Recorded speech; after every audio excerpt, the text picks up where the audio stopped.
toute une séquence qui se passe au niveau du sol pour assouplir et faire des torsions. Surtout, les torsions, il ne faut jamais forcer. Il faut les faire progressivement et il faut les défaire avec autant de prudence qu'on les fait. C'est-à-dire que quand tu rentres dans la torsion et que tu tournes, il faut y aller tout doucement sans jamais rien forcer. La moindre douleur t'arrête. Et quand tu reviens, il ne faut pas lâcher d'un coup, mais il faut revenir tout doucement.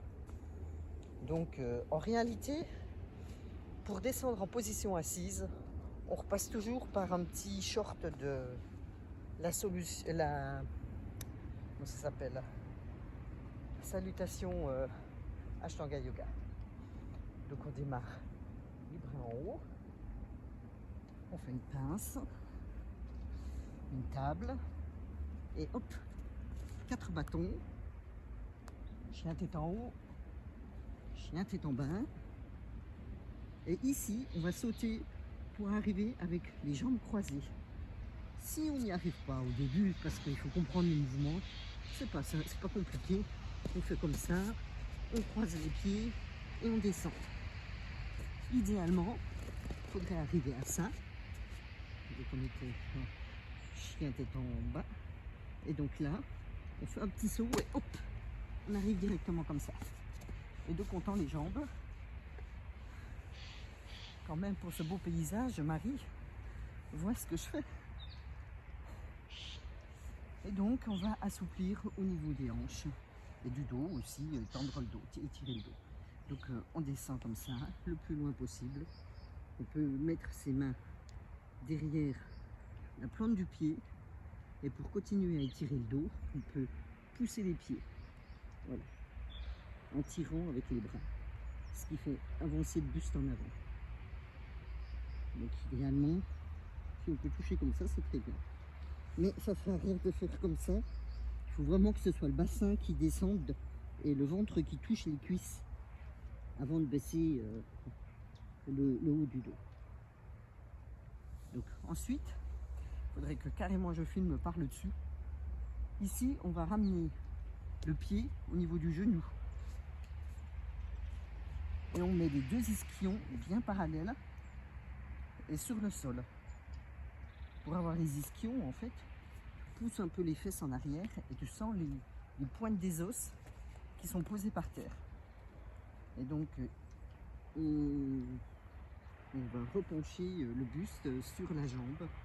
On peut s'aider comme ça en agrippant le mollet, le tibia, pour pouvoir avoir plus de force pour avancer et se baisser. Voilà.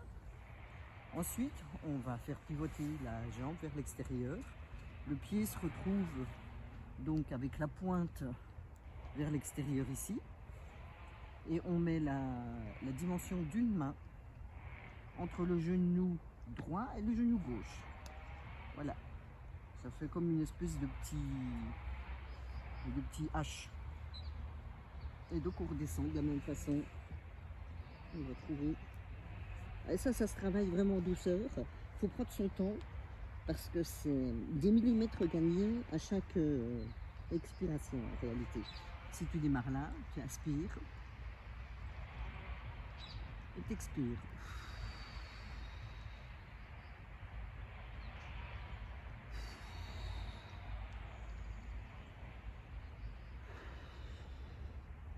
Voilà. Maintenant, on va prendre le pied et on va le mettre sur le haut de la cuisse. Toujours pareil, donc idéalement, tu vois là, je devrais toucher sur le sol, mais je suis pas assez souple moi. J'arrive pas du tout. Mais alors pas du tout. Et donc on baisse. Et puis maintenant, une position un peu spéciale, on va s'asseoir sur son pied.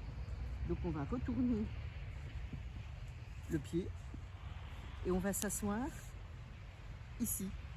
Soit tu mets le talon entre les 2 jambes, soit tu t'assieds sur cette partie-là du pied. Moi je m'assieds, ça dépend des jours et du sol. Aujourd'hui je mets le talon entre les 2 jambes. Et donc on redescend tranquillement et tu vas voir que Ça n'étire pas du tout les mêmes muscles en fonction des positions de jambes que l'on fait. Voilà. Et puis on revient les deux jambes au centre.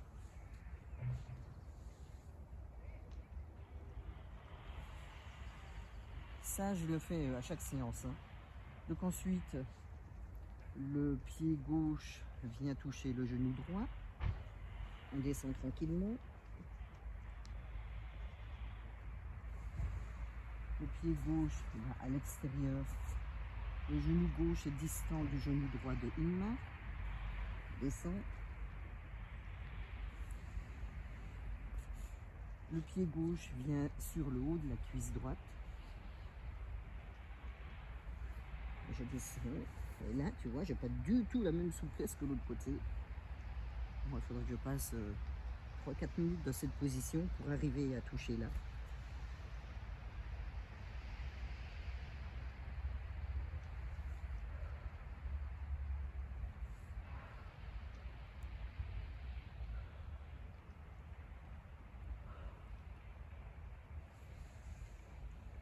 Et maintenant, je vais m'asseoir sur mon pied.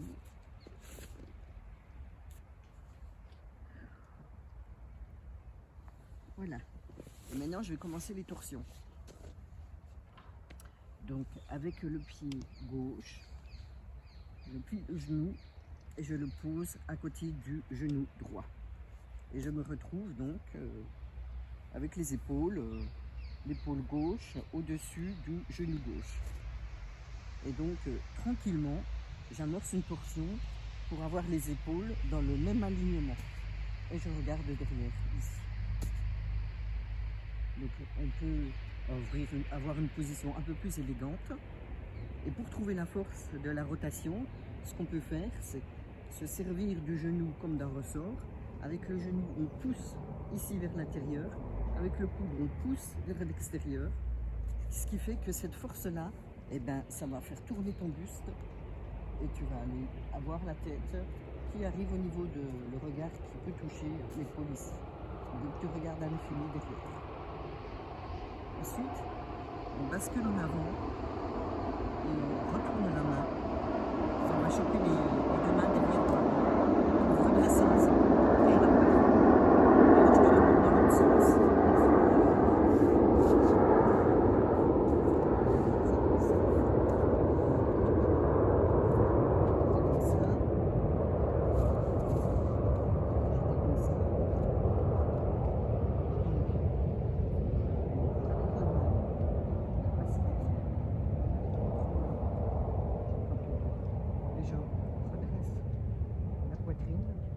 Les épaules, les omoplates qui vont se toucher, bien se redresser.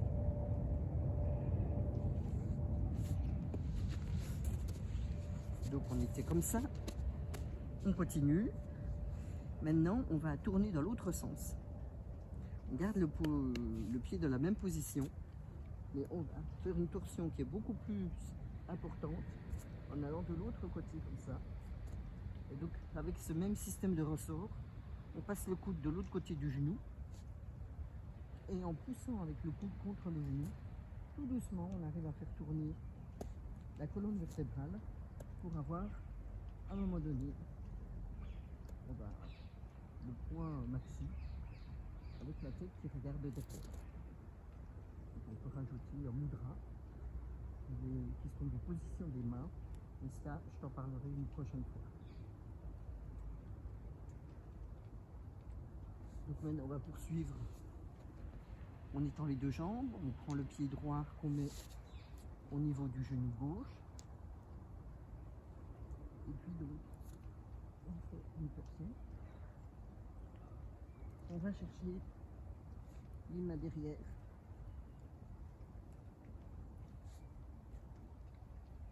Ça fait mal. Voilà.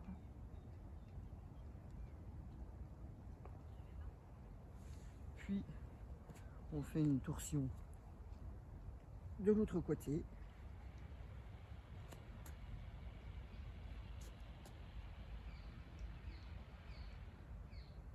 Voilà. Donc aujourd'hui c'est tout. Et voilà ma poulette.